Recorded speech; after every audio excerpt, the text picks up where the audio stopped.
ఘటన కూడా మీరక్కడ ఫేస్‌బుక్ లైవ్ పెట్టారు కాబట్టే ఇంత హల్చల్ అయిందని చెప్పొచ్చు. అంటే అక్కడ ఏం జరిగింది? మీరెందుకు అంత గట్టిగా అరుస్తున్నారు?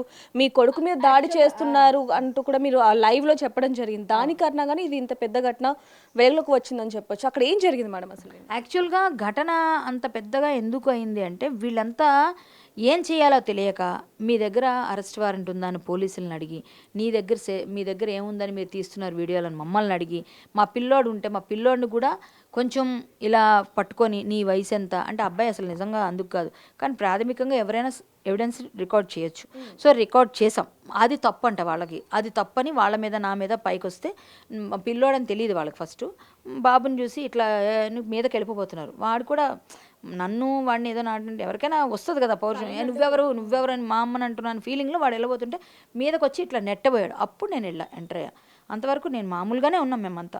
సో వాడు ఎప్పుడైతే వచ్చారో నేను అప్పుడు వెళ్ళేసరికి కొంచెం అప్పటికే చాలా గొడవ రభస అయింది వాళ్ళకి నాకు. ఆ తర్వాత నాకు గుర్తొచ్చింది. సో ఇది ఇలా కాదు, వీళ్ళు లైవ్లు తీసి వాళ్ళు తీస్తున్నారు షూట్. వాళ్ళు షూట్ చేస్తున్నప్పుడు నేను ఇంక లైవ్ మొదలుపెట్టా. అప్పటికి చాలా వరకు అయ్యింది, చాలాసేపు అయింది అప్పటికే. అదే ఫస్ట్ నుంచి పెట్టుంటే ఇంకా మీకు క్లారిటీ ఉండేది. అసలు ఏమైందో కూడా తెలియకుండా లైవ్ స్టార్ట్ అయింది. మీరు లైవ్ని చూస్తే మీకు సగం నుంచి లైవ్ స్టార్ట్ అయింది ఆల్రెడీ. అది ముందు నుంచి పెట్టుంటే మీకు క్లారిటీ వచ్చేది. వాళ్ళు లైవ్ స్టార్ట్ చేసేసరికి అప్పుడు నాకు వెలిగింది, ఓ ఇది మనం కూడా పెట్టాలని. అప్పుడు నేను లైవ్ బట్టి మీరు హిందువులే. నాకు ఎక్కడ బాధ అంటే, హిందువుల కోసం నేను పోరాడతా, హిందువుల కోసం ఫైట్ చేస్తున్నా, దేవుళ్ళ గురించి గుళ్ళు కోసం. అక్కడ ఉన్న వాళ్ళు హిందువులు ఉన్నారు, ఒక 15-20 మంది ఉంటే అందులో 2-3 పక్కన నాకు తెలియకపోవచ్చు. మిగిలిన వాళ్ళు సగం మంది ఉన్నారా? మరి వాళ్ళకి నేను ఎవరో తెలీదా? నేను ఏం చేస్తున్నాను చూడట్లేదా? వాళ్ళు కూడా నాకు ఫ్రెండ్ లిస్ట్లో ఉండుంటారు.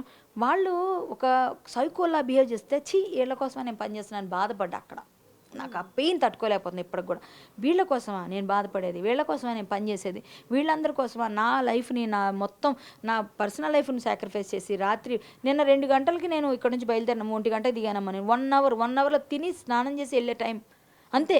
ఆ టైంలో నేను బయలుదేరి మళ్ళీ వెళ్ళాను. నాకు అసలు రెస్ట్ లేదు. నేను 4 రోజులుగా నేను అక్కడ ప్రోగ్రామ్స్ చేశాను, గట్టిగా పాడాను, గొంతు పోయింది.